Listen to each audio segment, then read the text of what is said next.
Welcome back to the Hockey Show, and today we are talking about the Anaheim Ducks and who the best duck in the pond is. Of course, the city of Anaheim is home to the newly rebranded Ducks, where they're not wearing these jerseys anymore. They're wearing this fantastic logo that they've come up with. Beautiful.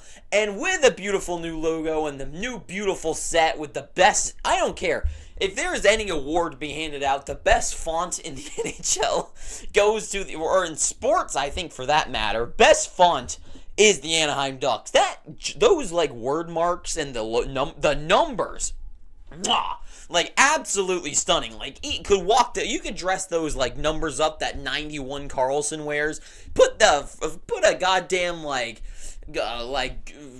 I don't care, some sort of Versace thing or whatever, walk it down a runway and it'll get all the views in the world. People will be talking about it like it's Sydney Sweeney or something. But anyways, what the hell am I talking about? The Anaheim Ducks. Who is the best player on the Ducks in Anaheim? This team that isn't amazing. They're a pretty bad team. But they got a couple of names that are the main core of this team right now. And it's kind of hard to call them a core, because a core is like really the core that is put together to go on and win the Stanley Cup or actually do great things. This core definitely could go in and out in the next few years, because they really are nowhere near having like pretty high hopes for anything. So who is their best player, the MV team going into next year? And this isn't based off like last season, right? This is going into next year. The best player on this team going into the next season, where they do have a couple of little bit hopes, right? They're expecting to improve, and especially in a division as weak as the Pacific. Who knows if they have a couple of stellar seasons, which I'm also going to do a series of like giving a claim for each team winning the Stanley Cup. Can they, like with the Anaheim Ducks, like if a couple of stars align, they could do something special, at least get into the playoffs. They're not going to win the Stanley Cup, or they're not going to finish first in their division, but get into the playoffs, especially in the weak Pacific. There's potential there. And if they were going to do that, who is going to help them the most? So let's talk about it. First up, most people would probably point to Frank Vatrano, finishing this year first in points and goals. 37 goals, 60 points. And this guy, he did it 82 games, played every single game this season, 20 power play points, 36 even strength points, like 7 game-winning goals. He even plays on the penalty kill for a -20. For playing in every single position but every single like circumstance in the NHL, playing penalty kill, overtime, power play, even strength, top lines, 18 minutes. Like, he does it all. He's playing the most minutes, he's playing the top lines, he's playing every single situation. So for me, that is a huge marker for success, especially when it comes with a price tag of only -20, because then his mate behind him in Troy Terry in points, 54 points, he's a -10, which, like, if some people might look at that, like, real quick and go, like, yeah, -10, he must be better defensively. No, Troy Terry does not see a minute of shorthanded time. That no one would put him on the ice to try to kill a power play. He is far from being an elite defensive player. And I wouldn't say Vatrano is either, but definitely more of a helpful hand all situations on the ice, right? So when it comes to those like top point-making players, my mentions out there are going to be these two guys, right? Because behind them in points is Mason McTavish with, I think, 42 points this year. Now, most people might be like, why is he not on like your nominations list? And McTavish, to me, is like, he is a forward. He is a forward that's expected to play those numbers, to get the numbers on the board, get points, and he's also sort of a power forward in a way, I guess. Like, I don't really know how exactly to compare his style of play compared to most on this team, but the biggest thing for me is McTavish only average 16 minutes a game. You cannot be your team's best player if you're averaging those numbers, right? And of course, he's still young, he's got plenty of time and can explode, but I think there are better candidates to explode on this team and be the best player above him, and that is my next nominee in Leo Carlson.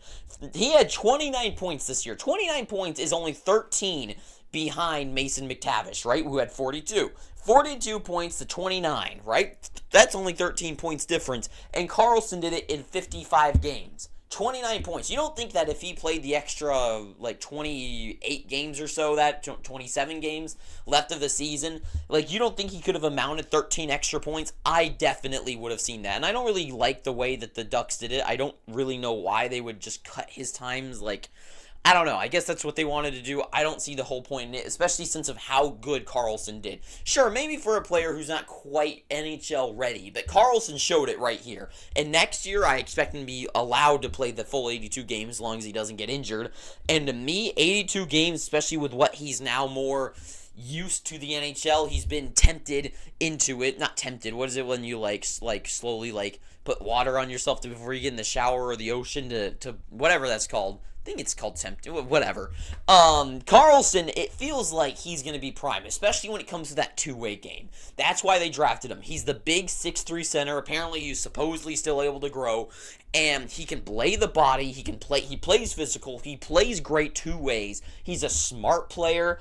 I mean, 12 goals, 29 points, so he's getting a lot of assists out there, at least more than goals. So he's not just like that all-goal player, right? He's not like a lonely player. Not lonely, but he's not a puck hog, right? He is handing out the puck to other guys. He's moving the puck around. He's great in both ends of the ice, or at least he's getting there.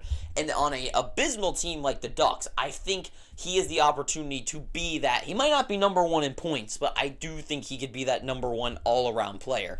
But Pavel Mintyukov, the other young gun on this team, 63 games played this year for 28 points and 5 goals. 5 goals, I believe, was number one on this team for defensemen, which isn't that bad, really, for a defenseman overall, especially a young one. And 28 points either, that's, I think, it was only a handful behind Cam Fowler.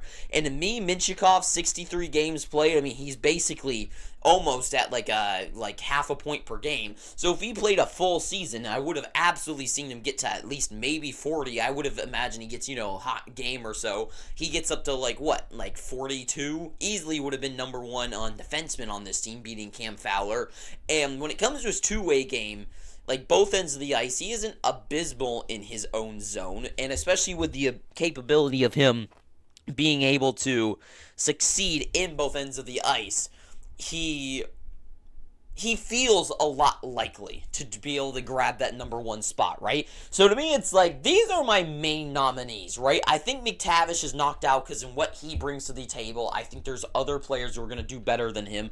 Guys, I'm knocking out non-nomination, ZEGRAS, not a chance in hell. I mean, he might end up number one in points, but if you can't play defense at all, you cannot be like Sidney Crosby, like McKinnon, Austin Matthews, like all these top guys that are maybe like the number one guy on their team. They can play both ends of the ice, can play an impact in all categories of the game. ZEGRAS just isn't that guy. Cam Fowler, I think Mintyukov is going to surpass him. I just don't think Cam Fowler's all that. Ryan Strome, same story where it's like there's better guys that do the same thing, just better than him. Killorn, Gibson, goaltending is not going to be nominated here. As good as Dostal could be, I just don't think he is going to be that best player on this team. So to me, it's tough to make a claim for a team like this. As a team is so shallow and so just not impressive at all in a team like the Anaheim Ducks, it's pretty hard to say one player is amazing. Because there really is no one to, you can make a claim that it's like Vetrano for the points that he brings and all, these categories that he's great in. But then you can make the same claim about someone else, and it's like, well, blah, blah, blah. So, to me, it's very hard to make a claim. But I personally believe if I'm going to go with one player to be the MVP of the Anaheim Ducks, the best player on this team, I really think I'm going to have to lend the hand out, and I think this might be shocking, but I think when it comes to the MVP of the team, the most valuable player, if you eliminate them, I think this team's going to be much worse than they are. I think going off of that, you have to go with Frank Vetrano. And I know it seems like the cop-out answer, but he really does everything for this team. He power play, penalty kill, even strength. He does it all. And in categories where it's like Troy Terry has the offensive side of things, but also gets beat in that category while also not playing any shorthanded minutes, right? Frank Vetrano, he was just there all the time, and going into next season, I do see him having a down year, but usually there's players where I see them go, like, have their hot season, I'm like, I know better than to believe it. But Frank Vetrano feels like he's one of those guys that would love to be the number one guy on the team and give it all his all. And when he's on a team like the Rangers or on a team like the Panthers or something like that, he doesn't have that opportunity. When you have a guy like Reinhart or Kachuk, if he was on a team like Dallas, it's just not going to be his time. Well, maybe a team like Dallas, but you get what I mean. He doesn't get that opportunity to be that number one player, and the Anaheim Ducks is a perfect prime spot for him to do that, and I think he's going to continue his scoring ways. And especially with the help out of like Carlson and being able to be a little bit of a more improved team this year, I think Vetrano's only going to make those point totals go up. And I think it's going to be another good year for him. He's good in all spots, and I think it's going to go to Frank Vetrano for now, unless they flip him somewhere, which I think would be the right choice, because he's not old, but he's definitely not young enough to stake around with his team. I think he's a guy that would want to win now. He's in the prime of his career. He's putting up the best numbers of his life. And I think he's someone that just needs somewhere else to go. He needs to have that opportunity to win a cup. So to me, you got to flip him. But for right now, he's their best player. But I guess that's all I got to say. So thank you for watching this. If you've made it this far, you might as well subscribe and make me smile like that. And until next time, too sweet. Have an amazing day. I don't know what the hell that was. Too sweet. Too sweet. Have an amazing day. And ta-ta for now. Wow.